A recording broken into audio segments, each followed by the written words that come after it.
Ya, silakan Pak. Baik, Pak Andito, Pak Rektor, terima kasih Pak atas waktunya dan juga teman-teman. Jadi saya ingin berbicara mengenai kebijakan ekspor atau kebijakan perdagangan luar negeri, sehingga Bapak Ibu nanti kalau sudah menjadi eksportir akan jadi eksportir yang tangguh ya, karena memang tantangannya akan banyak, marketing strategi. Jadi sebenarnya kebijakan ekspor itu ada dua yang dasarnya yang kita lakukan, yaitu adalah market based strategi, yaitu bagaimana melihat pasar atau kondisi pasar dengan melakukan analisis lingkungan eksternal. Yang kedua adalah resource based strateginya. Jadi kekuatan utama bersaing untuk meningkatkan kualitas. Produk potensial ini berkontribusi menjadi sebesar 8,44%. Artinya produk-produk ini ke depannya juga bisa menguasai dan bisa menjadi produk utama. Tapi kita barang-barang industri justru 70%. Ya, artinya kita itu sudah diperhitungkan di pasar internasional, produk-produk kita itu bisa menguasai di negara-negara lain.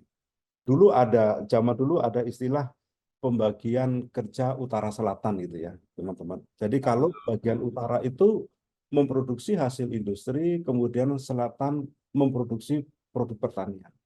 Nah, harapannya apa? Harapannya adalah akan terjadi trade balance antara kedua belahan. Ya, kita untuk berkembang pun susah. Terjadi pengalian surplus. Jadi tadi yang saya sampaikan seharusnya kan terjadi trade balance, tapi ternyata surplusnya itu ke negara industri. Yang kedua, pembangunan dan keterbelakangan adalah dua aspek dalam proses global sebagai proses kapitalisasi dunia. Negara maju menjadi maju, negara miskin menjadi miskin. Nah, caranya gimana solusinya? Solusinya adalah memutuskan rantai kapitalisme global. Di Indonesia sudah berani melakukan apa? Yaitu melarang ekspor nikel.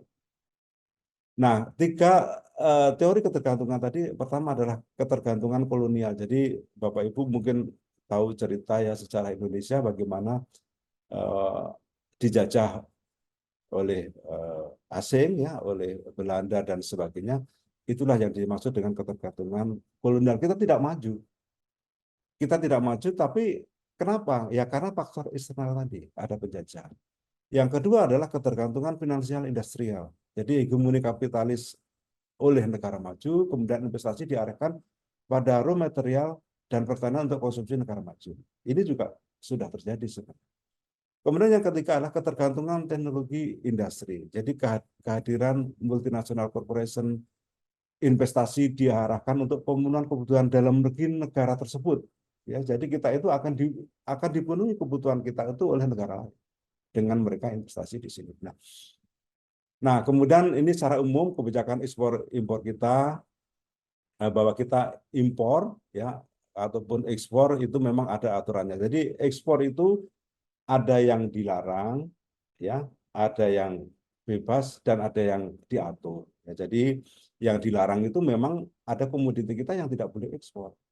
Ya, misalnya binatang-binatang yang dilindungi itu tidak boleh diekspor.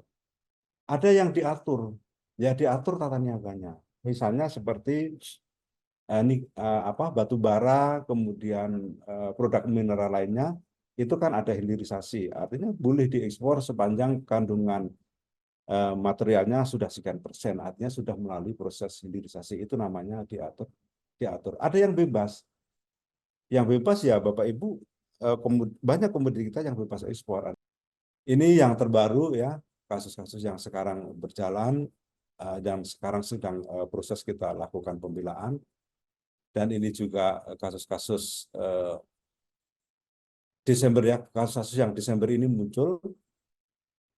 Dan ini tadi yang saya sampaikan ya, misalnya termasuk teknis perdagangan adalah mengenai European Union Deforestation Free Regulation ya. Perdagangan bebas dulu diciptakan oleh negara-negara maju ketika pasar di dalam negeri mereka jenuh. Ya. Kemudian dia bingung bagaimana cara berjualan di negara lain. Dulu hambatannya sangat besar. Dulu boleh kita menghambat negara lain masuk ke Indonesia misalnya dengan tarif, ya dengan pajak biaya masuknya kita tinggikan. Tapi sekarang udah nggak bisa. Nah, kemudian negara-negara maju tadi membuat yang namanya perdagangan bebas. Jadi kita ada perwakilan di luar negeri, salah satunya kalau di Taiwan itu ada KDII, jadi nanti Bapak Ibu tinggal business matching, kalau secara online Zoom meeting seperti ini, kemudian juga ada penerjemahnya.